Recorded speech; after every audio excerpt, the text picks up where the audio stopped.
Newspapers have been refined over decades of how they arrange, how they present font sizes and images and how they present content. And so we're doing the same thing online, and each of those builds a contextual relevance together. And so I think we've seen this be not one element is going to push you over the top. It's all these things working together on a page to produce the context of the page, and then all the pages together, their context producing the contents of your site together.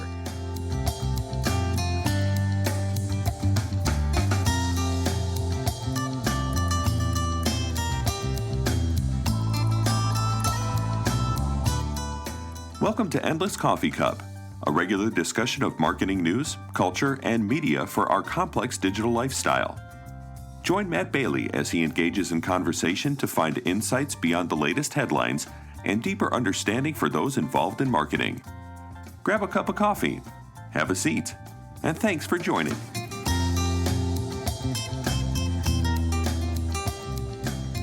Well, hello again, listener, and welcome to another edition of the Endless Coffee Cup. And I've got a returning guest with me today, so it's going to be a great episode. Adeola Osinubi, otherwise known as T.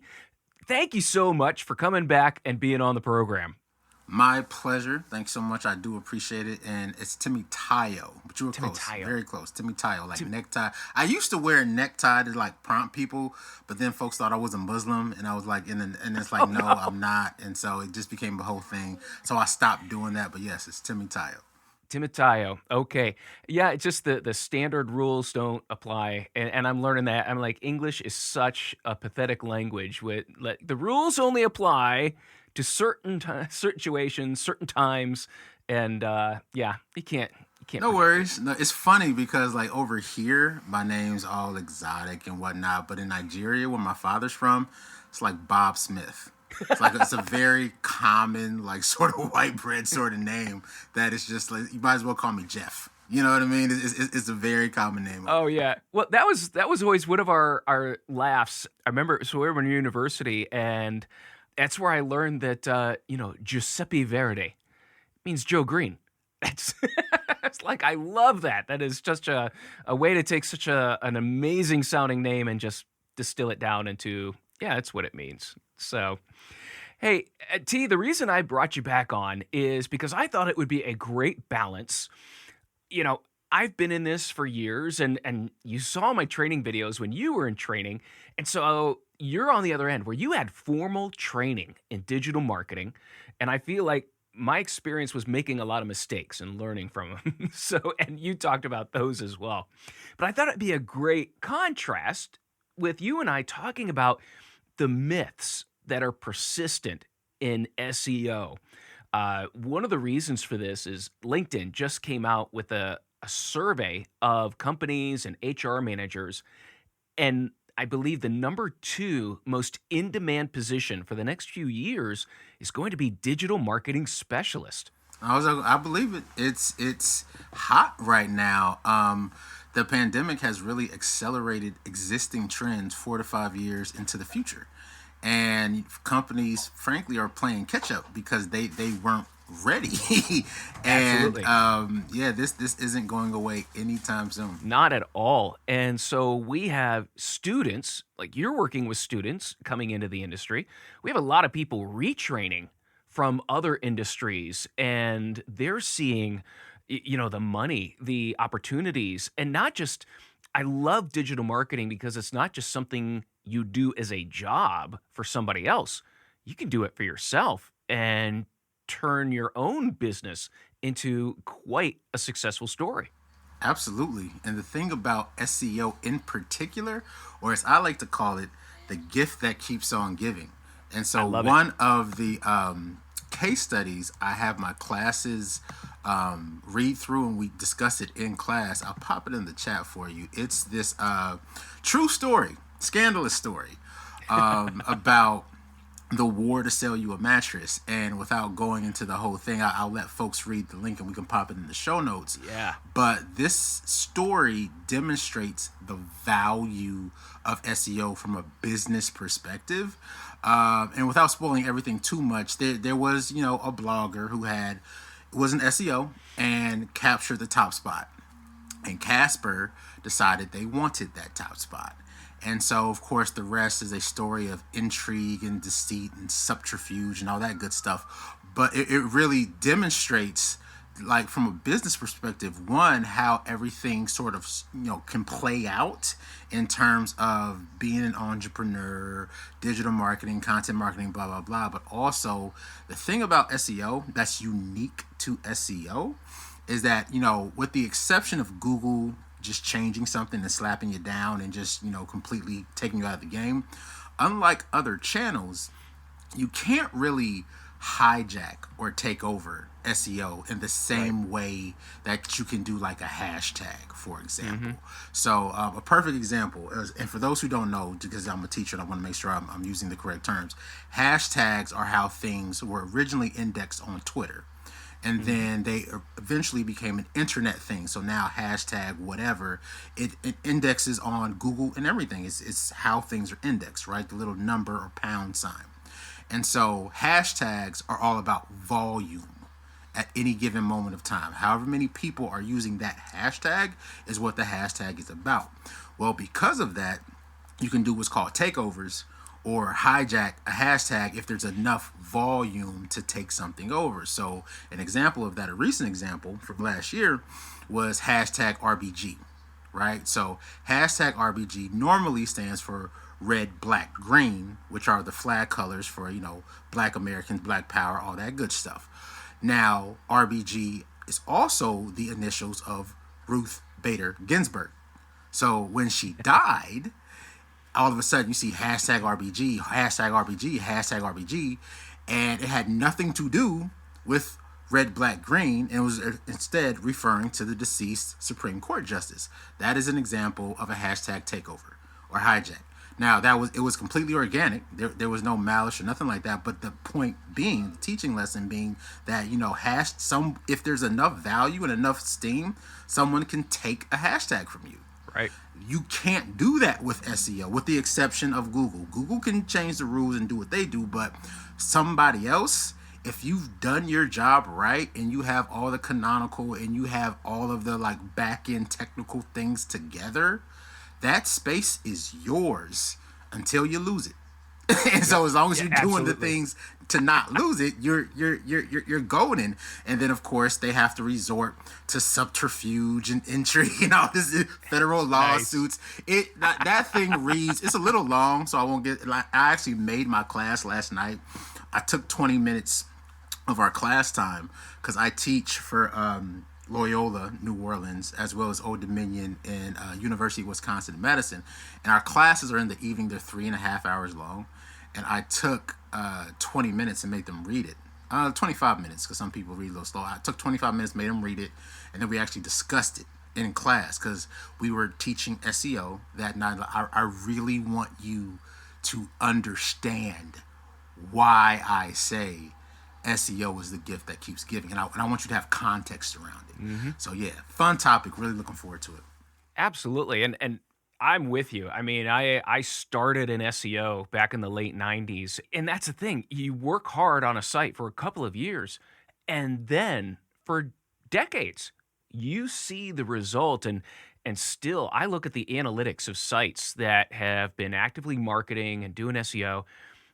Google, by far, or even just search engines generally, the amount of traffic it produces, the amount of direct results, could just be tracked, and it never stops. It is just an amazing, the quality. I think that the search engines have been doing a better job of delivering better quality visitors as they've been refining their algorithms. So it's not some of the problems we experienced early, where you would get people coming for one topic. And actually, you brought it up with the RBG example, because I see this in SEO early, is when companies wanted an acronym.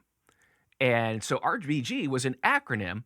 And sometimes people who use an acronym frequently don't realize that other people have the same letters, but it means something completely different.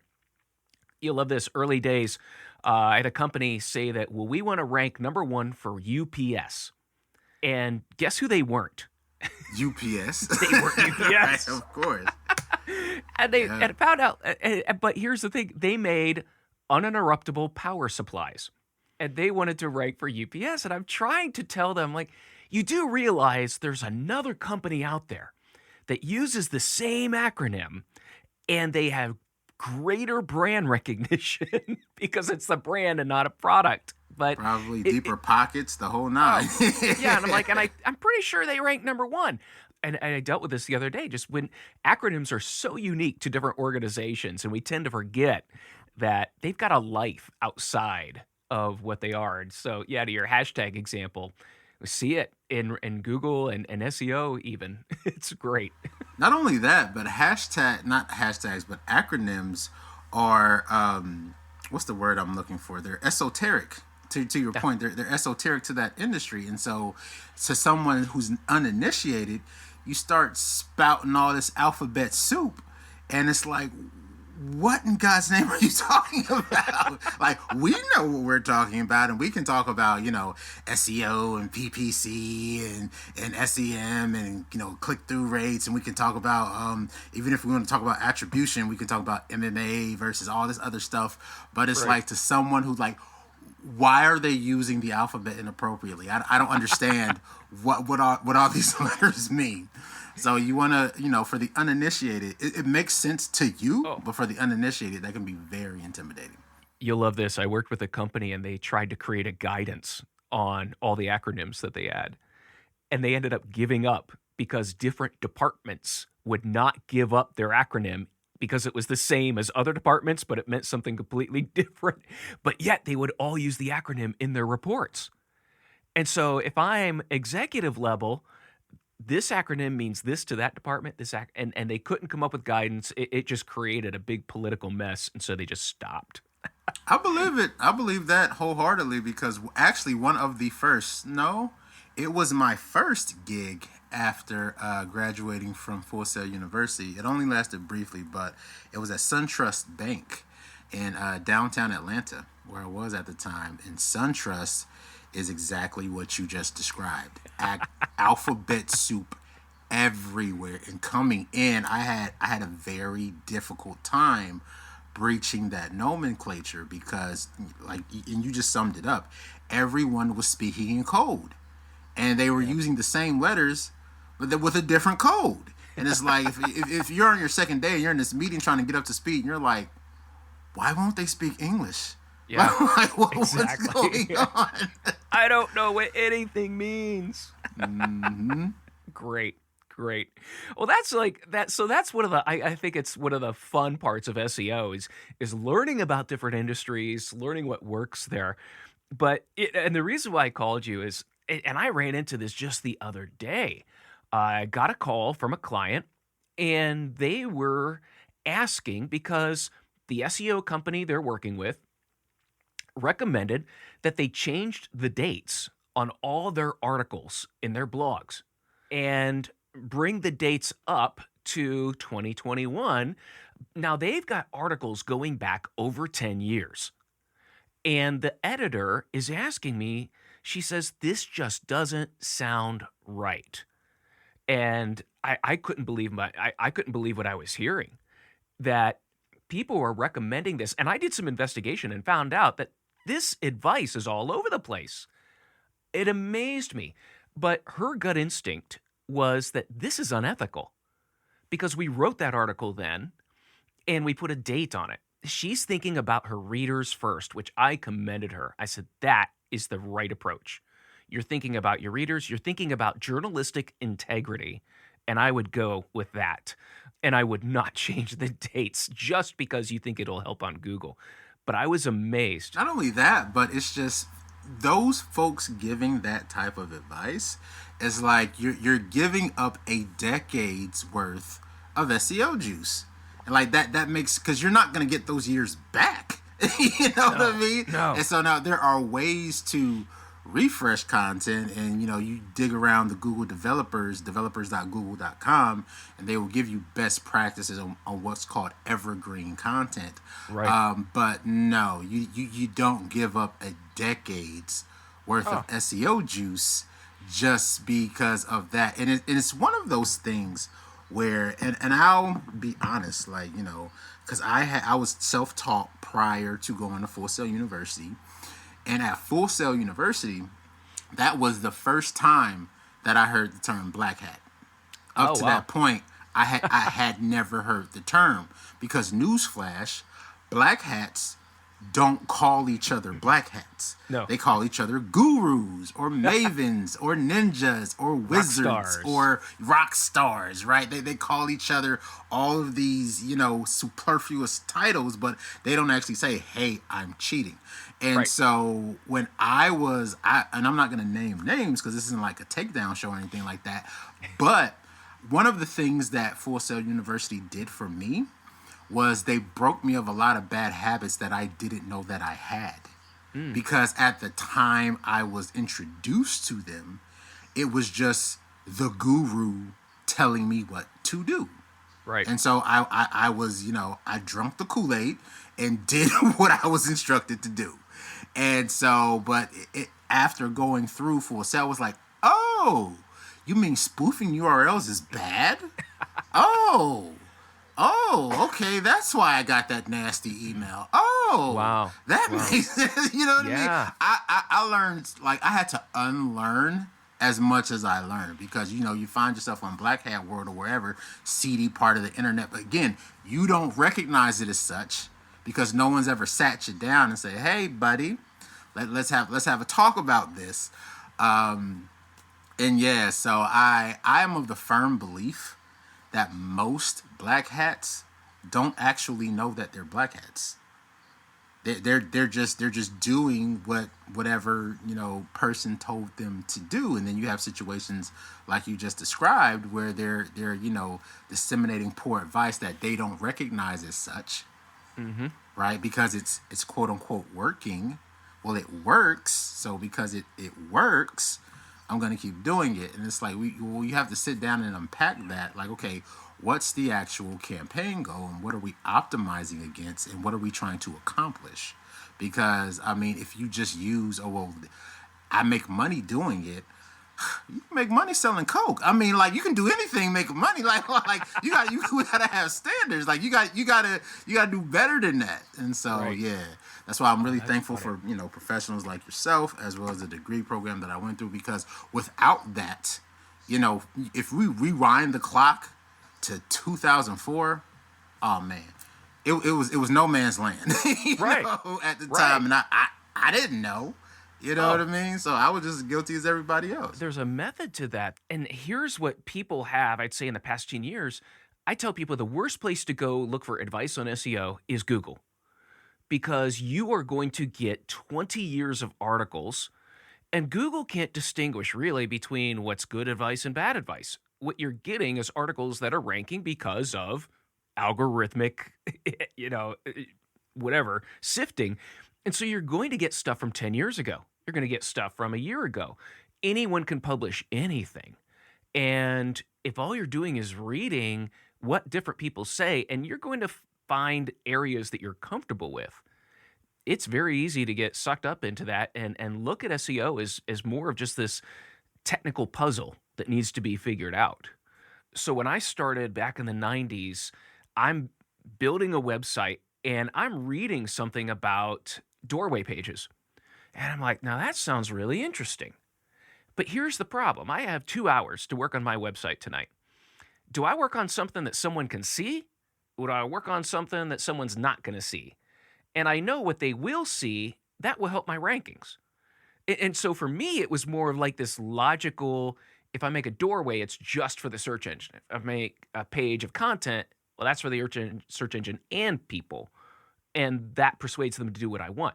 So I took a very, kind of programmatic approach of, well, what do I want to accomplish?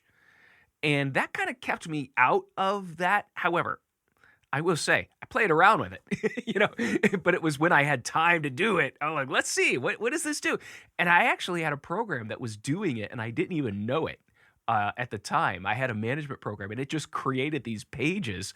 I think it was about a year later I found them. It was like, whoa, where did that come from?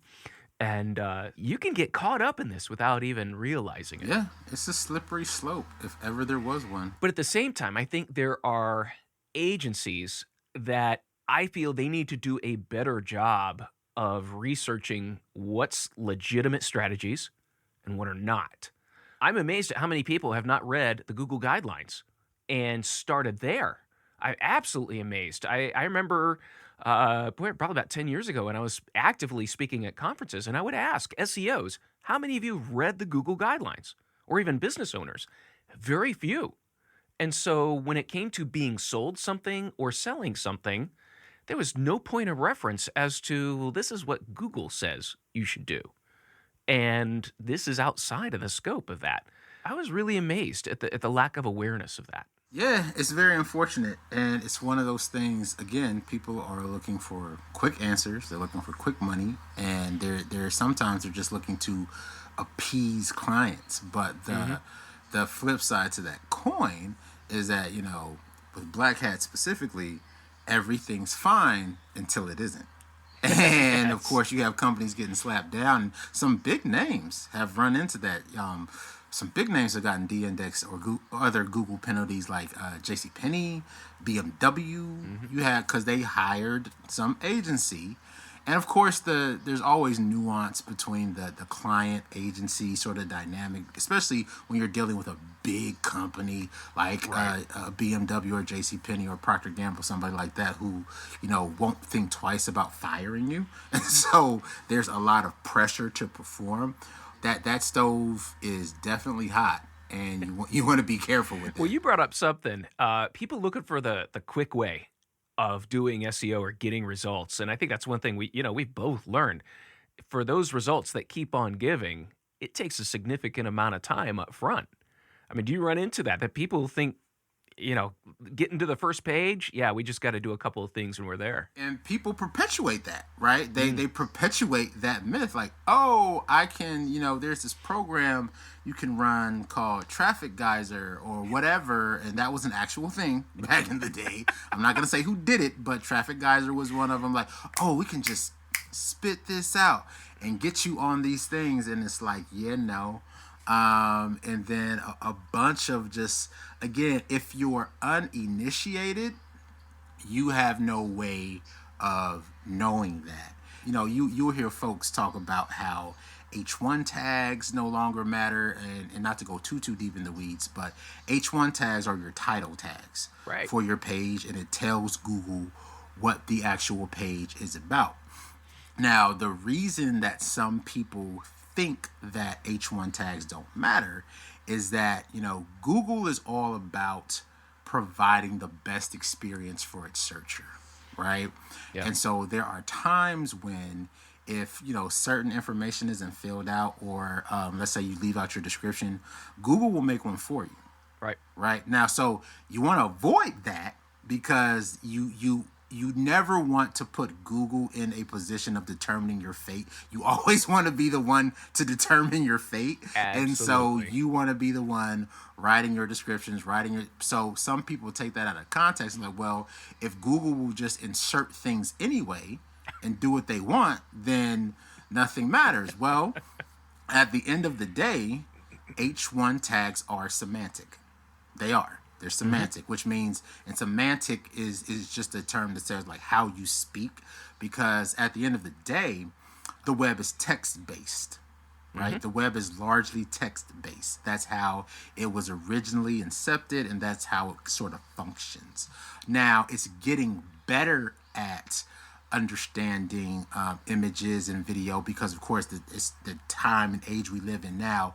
Video is hot. IG is all about images. You can't post IG without an image. And so it's getting better at that sort of thing. But at its core, the internet is text-based, which means Google is text-based. So when we talk about text and writing and speaking and whatnot, that's where semantics come in.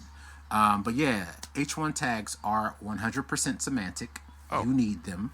And just because Google will step in instances where, let's just be frank, you're not measuring up, that does not mean that nothing matters anymore. It means you're not measuring up and you need to fix the issue. It was so bad, we had to do it for you. I'm with you on the H1s because so when I started in the industry, I have a journalism degree. And so I looked at the newspaper really as a template for how to build a web page.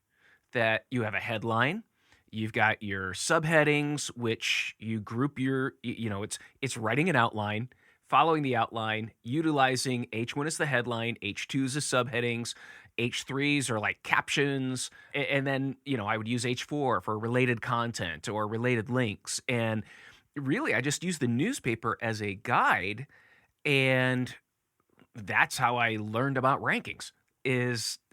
I just kind of reverse engineered what I was doing, and well, that makes sense. And to your point, it's text, and newspapers have been refined over decades of how they arrange, how they present font sizes and images and how they present content.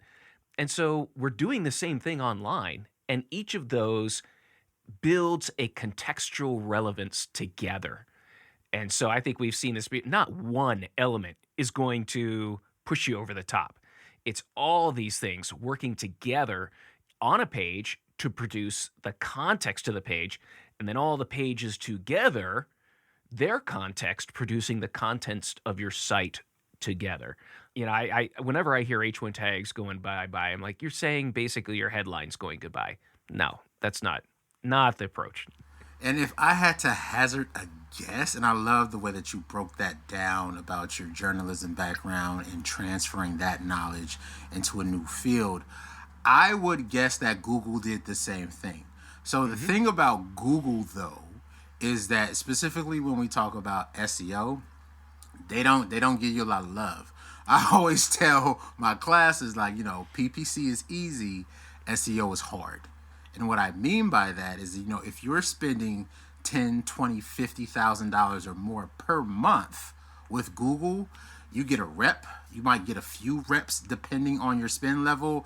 And it's very similar to the relationship about, I don't know if you're familiar with pharmaceutical sales, but they'll bring you food. Yeah. They'll bring you all kind of swag, and I got all kind of cups and scrunchy balls and pins littered about. You know what I mean? They'll give you whatever you want. Just keep those taps on. Right. Keep spending that 20, 50, 100 grand a month, and we'll give you whatever you want. We'll give you exclusive reports that you can't pull on your own. We'll do all of that. But on the SEO side, they're like, yeah, nah. No, got nothing for you. Mum's the word. Like we don't assist with that. And so the reason that PPC is easy and SEO is hard is because at the end of the day, SEO is reverse engineering. Yeah. You're trying to figure out, like you did with you transferred your journalism skills, you're trying to figure out, okay, in this context, what's going to work the best. And Google's not going to help you with that because one, Google is so large and their algorithm is so sophisticated. It's one of those things where no one human actually knows how the whole thing works. Right. Because you have all of these separate and they all at any given time there's upwards of 100,000 optimizations being performed. Right? Small little itty bitty tweaks. And there are some big ones that happen. But, each branch can sort of do its thing for its region, and it all works together and builds upon itself and all that good stuff. So they kind of really can't just because of how complex it is. Yeah. But, they're not going to help you at all with SEO. No love. If you are a regular listener of Endless Coffee Cup, well, I love coffee. If you are listening for the first time, then the name of the podcast should be a big clue. I love conversation, and I think that we have a lot to learn from each other if we only take the time to sit and talk over a cup of coffee. Maybe we'll come to a resolution, maybe not, but at least we've learned from each other. It's in this spirit that I'm happy to announce a regular sponsor of the Endless Coffee Cup, a coffee sponsor. In Care of Coffee is a coffee company that is unique in the market.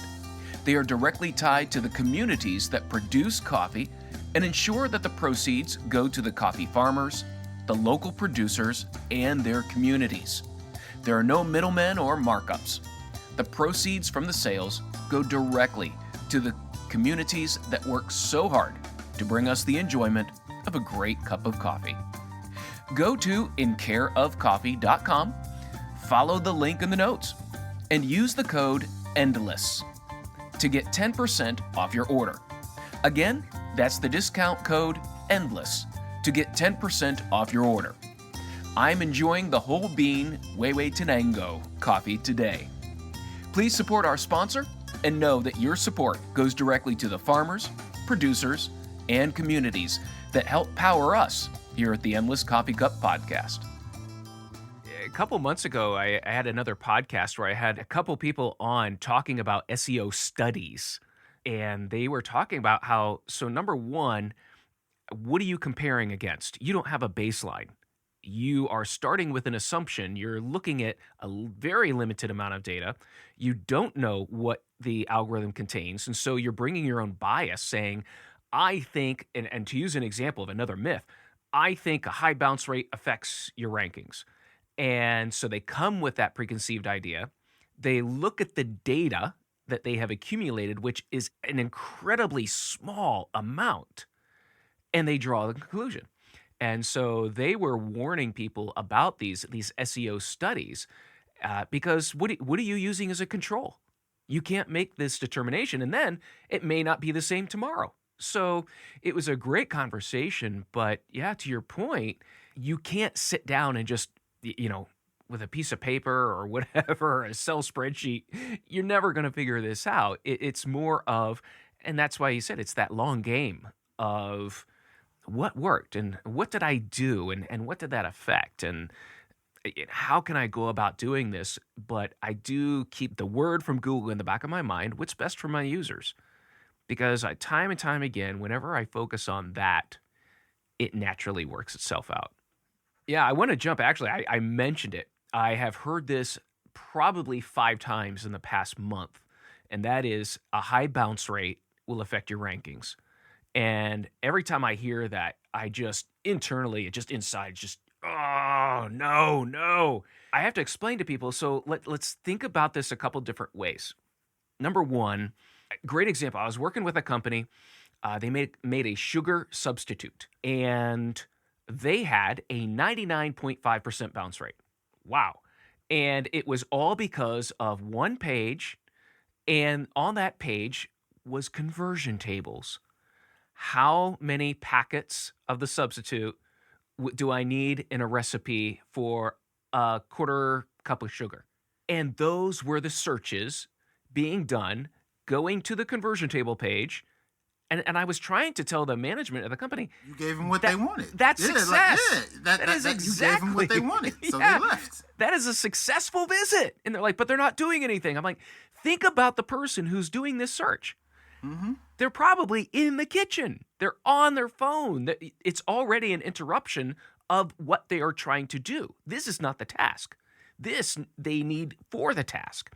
And so, it's thinking about the searcher and what are they trying to do? What are they trying to accomplish? Now, whenever I hear that, I'm saying, so this company's going to get their rankings pulled because they have a high bounce rate, but they have a high success rate.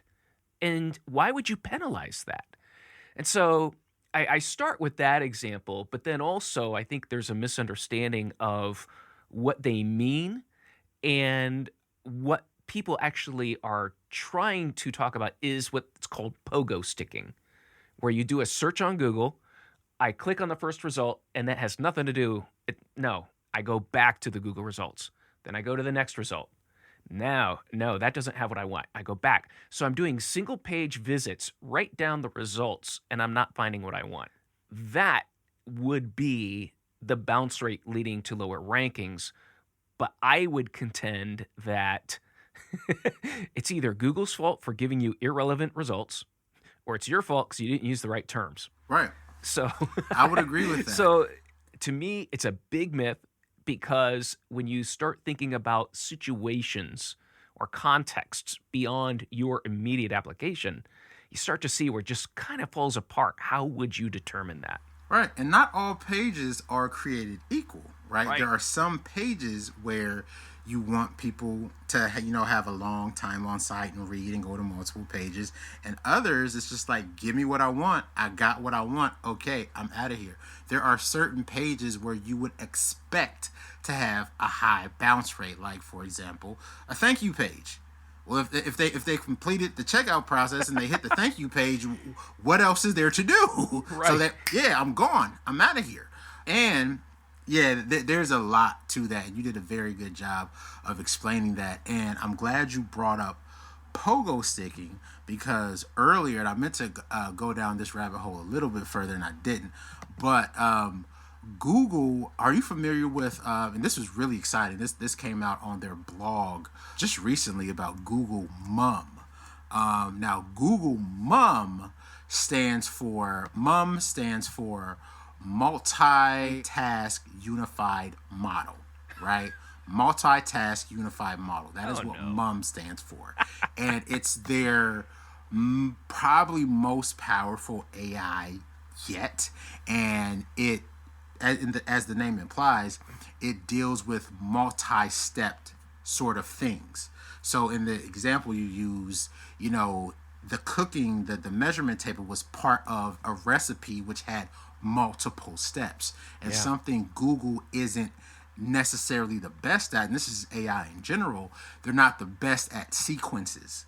So they'll give you what you ask for and try to decipher what you need in that context. But if you need it as part of a larger task, Google can't really help you with that. In the example, and I just popped it to you in the chat for the show notes, the example that they use on Mum is like, say, okay, let's say you want to climb Mount Fuji in the fall, and you've already climbed a hike, and you've already hiked other mountains.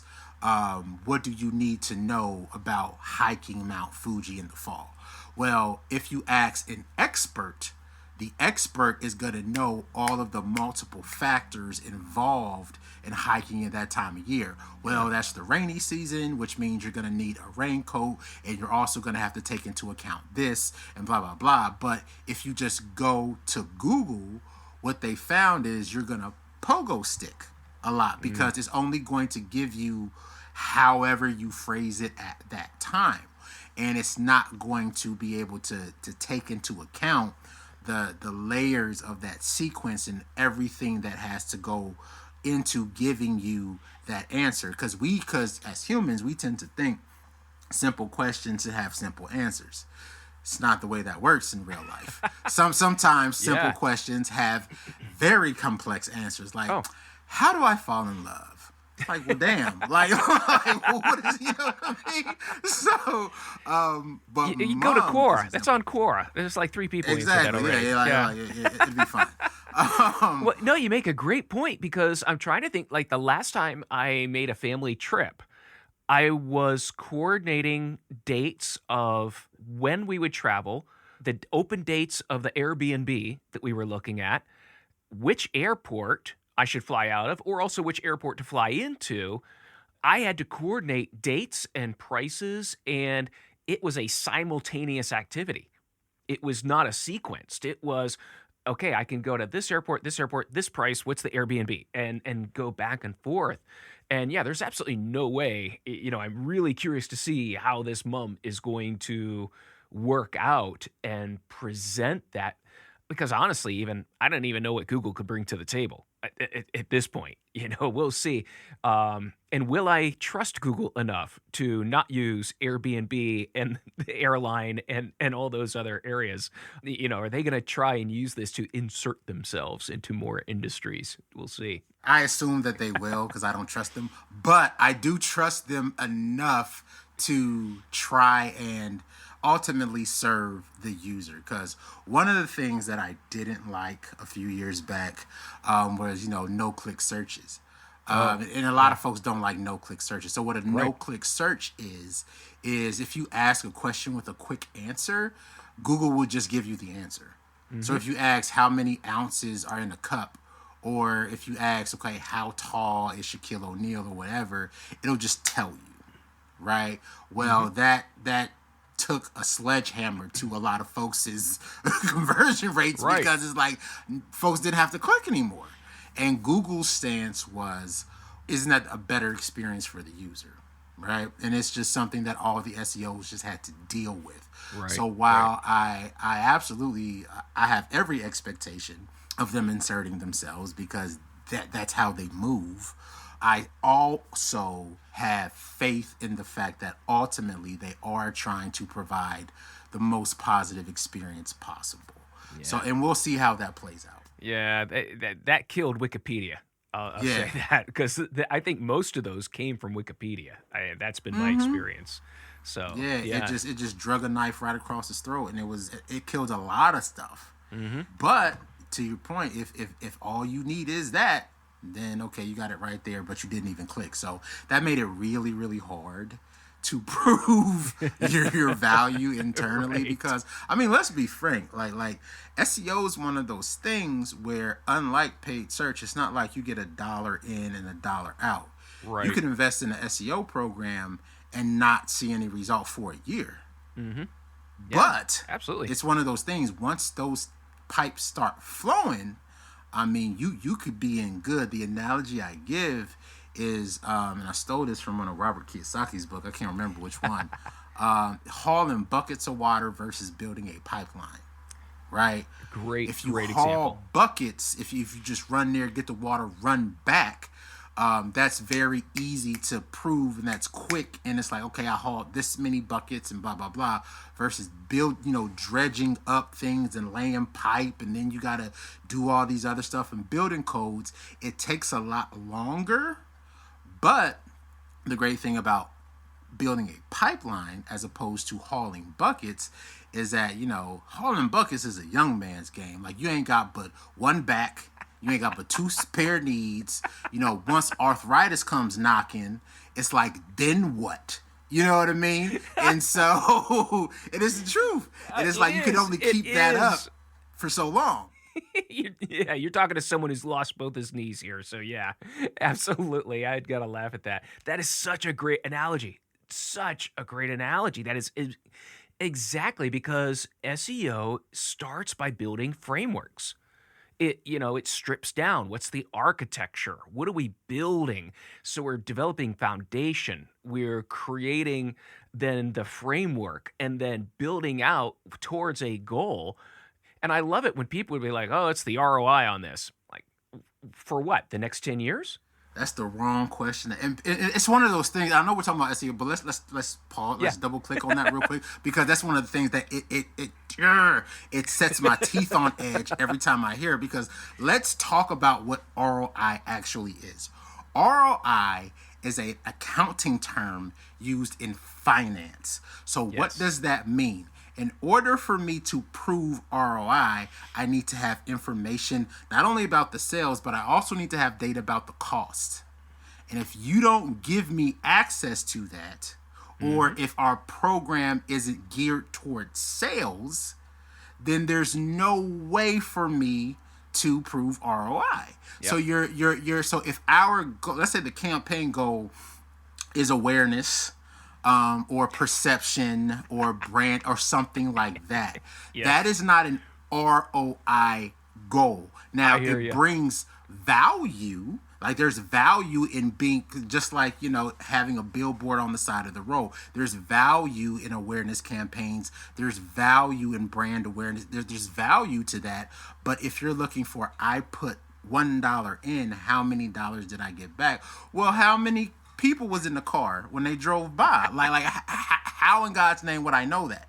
You know what I mean? And so it's just, I know. I love it. Keep on it. Yeah. It's one of those things where it's like it's called managing up. When you're dealing with either internally with a boss or a client, you have to manage up, and you have to respect the fact that, listen, these are not dumb people. Let's say that, and I want to be reverent to that. There's a reason why they are the EVP, the director, the VP, the CEO, whoever they would be. That being said, we are in a very different space right now. And what you're going to run into is that oftentimes you're going to be the most sophisticated person in the room when it comes to this particular discipline. And this is what I tell my students. And so you have to respect the fact that they're doing the best that they can and whatnot, but you have to stand firm on the fact that you are the subject matter expert and there's a reason why you're in the room, and you too have the company's best interest at heart. And you need to be able to really like walk them through why this isn't the right question. They're not asking the right question because they don't know that. Right. They don't know they're not asking the right question. No. And and again, I want to be respectful to that because there's a lot of value in pre-information age acumen, but it doesn't always translate on a like one-for-one basis. Does that make sense? Absolutely. This is why I made the transition out of agency work into training, because even when I had the agency, I felt like 40% of our time was education, that we were constantly teaching people, the ROI question. And it is, well, building a website and optimizing it is not a campaign. You're building a business asset. And if you were to go buy a large business asset of this value, you could depreciate it over 5 years.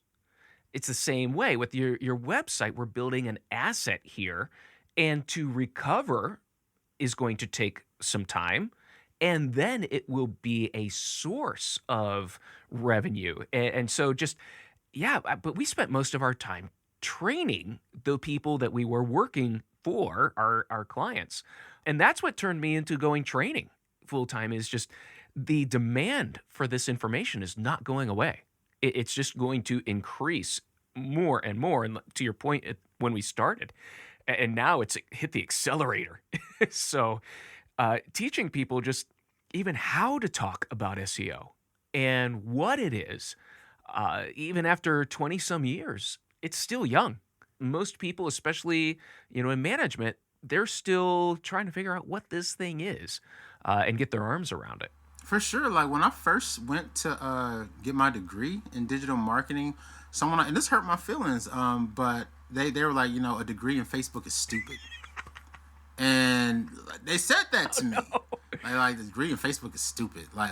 And even in the earlier days, it's like when you were getting clients, it's like some higher ups were like, oh, hey, why would we pay somebody to play on Facebook? Because just because of how Facebook started, it started only for college students, and a lot of senior leaders' minds, that's how they view it, as something the kids do. Yeah, right. You know what I mean? And even after the IPO and the billions of dollars, you still have a segment that you might as well be talking Yiddish to them. And they don't understand it, but you have to get past that, because at the end of the day, like it or not, when you talk about demographics, baby boomers control most of the wealth in this country, and baby boomers are the majority of senior leadership. And so they're the ones in these positions of power. And so you can't come in there all tech bro and condescending like check it out, dude, just let me do my thing. Like, that's not gonna work. No. That's not gonna work. No. So yeah, education is everything. Education is everything. Well, and you're bringing up a really good point, and this is something I don't think gets talked about enough, and that is the soft skills of selling and really just building rapport with people. I mean, you've been through this. I've been through this. That, from the agency perspective, from working with people older than you, you need to learn how to sell. You need to learn how to be humble. You need to learn how to explain without making someone feel stupid. Those skills are going to be just as important, if not more important, than your SEO skills. Because if you're going to make money doing this, you're selling to people who make the decisions. And so your sales skills and your people skills are going to be more necessary than ever in order to do that. there's always, like I said, there's a lot of value that can be gleaned from just the knowledge and the experience that they bring to the table. Like Oh. I tell folks all the time, like there's a reason CBS or whoever can charge $5 million for a 30-second spot. You know what I mean? I get it that you only watch Netflix or whatever, but don't think for a second that there's not value there. And they were doing this before Netflix came along, because I can't tell you how many conversations or I've overheard of just people saying TV's dead, man. TV's dead and it's always going to be over the top. TV is 70 billion Right. with a B. Right. And it's been 70 billion for a while now. Now, is it declining? Yes, because the demographics are aging, but TV has proven remarkably resilient. Remarkably resilient. And if you can just be humble, like you said, be humble and say, okay, what can I learn from this and how does it ladder up to business objectives? Because if you can ladder up to a business objective that they care about, then you're in there. Because frankly, in terms of KPIs or whatever, ROI is just a low hanging Yes. fruit. Yes. Right? It's the low hanging because it's very straightforward. You have other business metrics that are less so, but that does not make them less important. It just means that they ladder up differently. And one of the things that I recommend in all of my classes, I don't give a whole lot of homework, especially when it's reading, because some of my class just frankly ain't gonna read it. But I tell them, like, one of the books you should get is called The Tyranny of Metrics. And I love that book because The Tyranny of Metrics, the one sentence summary is not everything that matters can be measured, and not everything that can be measured matters. Right. I've heard that. Right? It's great. And so that's the one sentence summary of the book. It's like, focus on what matters, not trying to, to use a phrase, teach to the test. Yes. Like, so don't teach to the test just so that you have a bunch of folks that can regurgitate information and pass the test, but can't critically think their way out of a paper bag. Like that's of no benefit. You know what I mean? They've quote unquote passed the test, but they can only perform in very specific situations under very specific circumstances. If you throw them out in the wild and it's something that's not on the test, they're like, well, now what? You know what I mean? Absolutely. And so it's just, yeah. Absolutely. That is so good. I love that. And yeah, I'm going to put a link to that book in the notes as well, because I think that is a great way, because even teaching analytics, the where I start is, well, what do you want to do? Let's define the question first before we even open analytics. What are we trying to do? And because most people, they open it up, they freeze, they have no idea, and there's so much. Well, yeah, what do you want? And it starts with questions, critical thinking, leading the process through, here's my goal, here's how I'm going to accomplish it. Well, you've just built a framework, and with that, we can measure. So I love that. I love that. That's a great example. Let me ask, so what's another myth? We've gone so far off, but we're still hitting myths, because I think a lot of this, we're getting into bigger myths of selling SEO or rationalizing it. So I love it. But what's something you see still popping up that we should watch out for? Something I see that has a lot of staying power, and it's actually very disconcerting, is link farms. So, or poor backlinking strategies. So just to define terms, a backlink is, let's say that, Matt writes a blog article about my business and he links to my site. He just provided me with a backlink because it links back to my site. Backlinks are a ranking factor, and we know that this is a ranking factor. That being said, the quality of the link matters a whole bunch more than the quantity. So something that is, again, black hat, is what are called link farms, where you just spin up a bunch of low quality trash sites that just are specifically for the purposes of linking to other sites. They don't add any value. They don't really, do anything outside of that, with the rationale being, okay, if I get all of these incoming links, then that should boost up my score. And Google is they're hip to that game. That's an old school black hat tactic, and it just doesn't bear fruit anymore. And I write about this in my book, in my second book. Was it my first book? My second book. I wrote about this in my second book, where at the time, this had to be, when was this? 2009, 2010. I was the wholesaling chairperson for the GD-RIA subgroup. So GD-RIA, I know it sounds like a venereal disease. It's not. GD-RIA stands for the Greater Dayton Real Estate Investor Association. So the acronym is RIA. REIA stands for Real Estate Investor Association. And I was in the Greater Dayton area, so GD-RIA. Anyway, they bring in this hotshot consultant from Baltimore who's gets everybody on page one and blah blah blah. And he submits a bid to do some digital marketing for GD-RIA. And at the time, this was in 2012. I had just started my degree program at Full Sail. So this is around 2012, 2013. And so because I was matriculating through the thing, they had me take a look at it. And this man put a link form right there in the bid. Like had an illustration and everything. Wow. Like yeah, we're gonna link here and link there. And I'm like, what in the what? and so of course I was a chairperson. I was not on the board, so I could give a recommendation, but I did not have any decision making authority. But I made it very clear to them, like, yeah, I cannot in good confidence recommend this strategy because this is, Good. blah, blah, blah. Good. And so they ended up taking my recommendation, and they did not retain his services, thankfully. But yeah, you have actual agencies out here. And it's one of those things where, and again, not being disparaging toward my elders, because I would never do that. But at the time, the board member of GD-RIA was, they were AARP members. Let's put it that way. And so they didn't know because they were going to do it. They were 100% going to do it. And so I was like, no, we're not doing this. And they're like, oh, okay.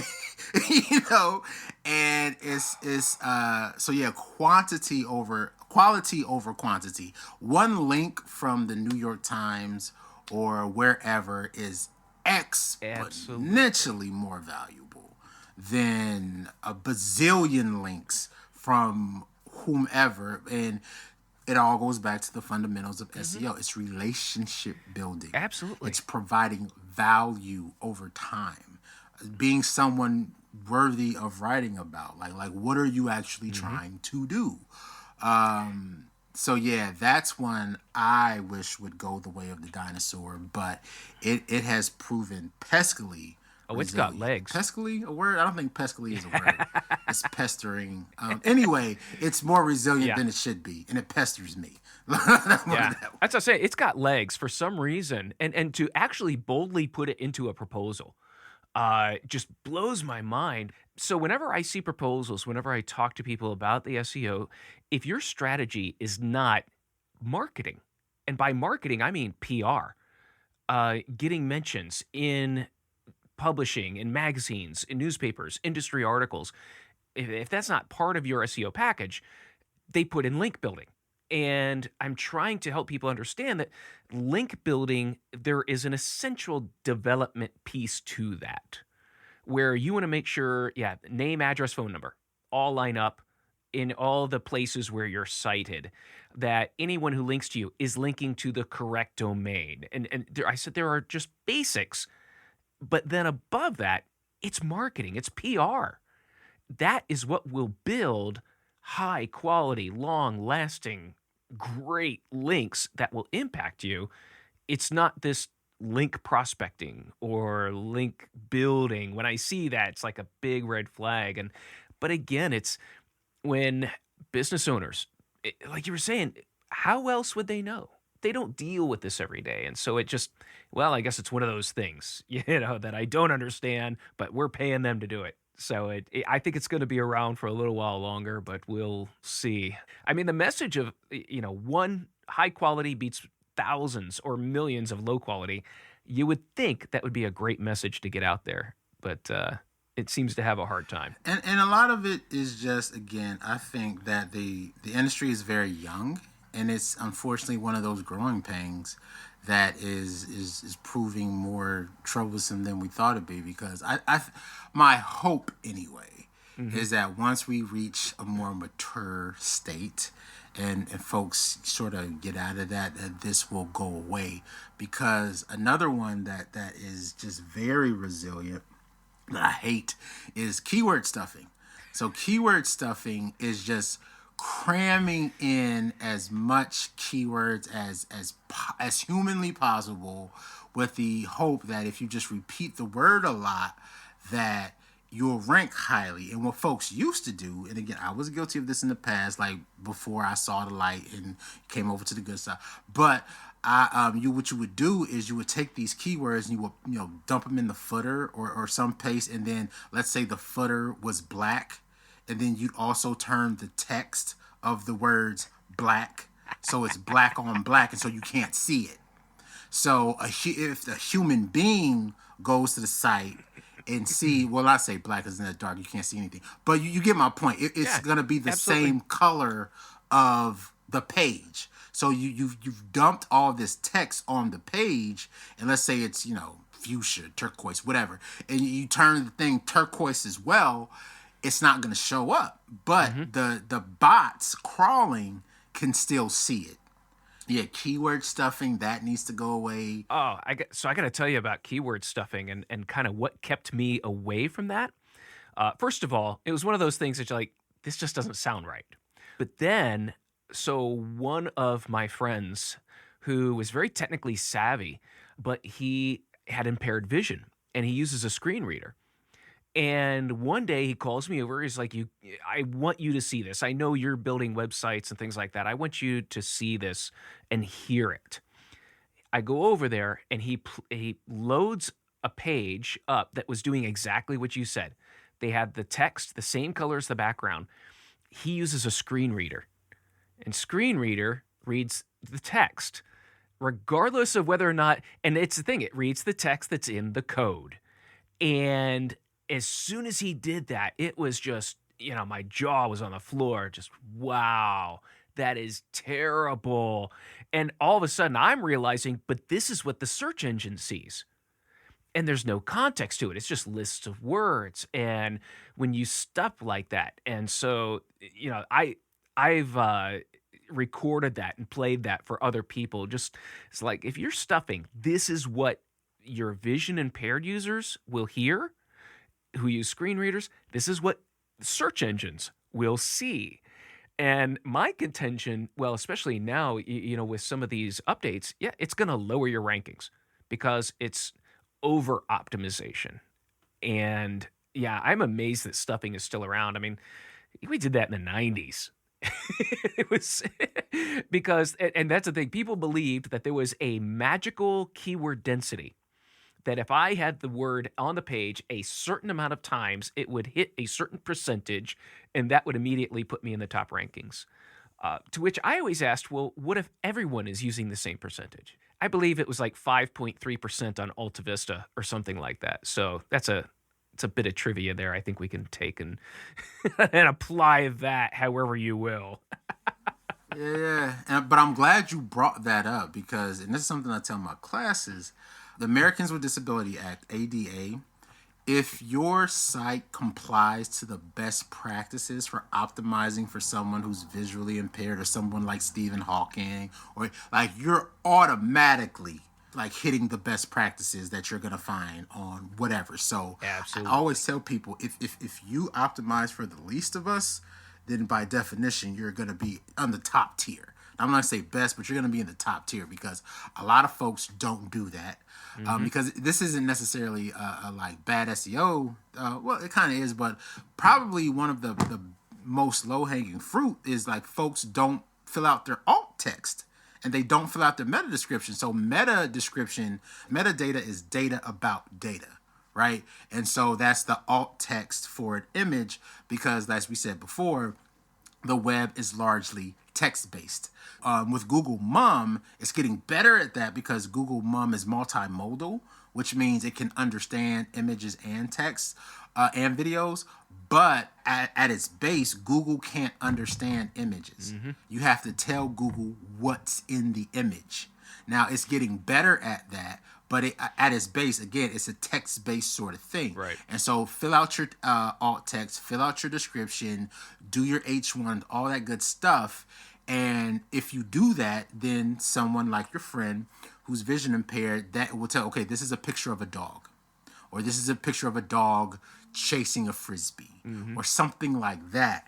And again, low-hanging fruit. This is not like earth-shattering sort of stuff, but it's just people don't do it. Yeah.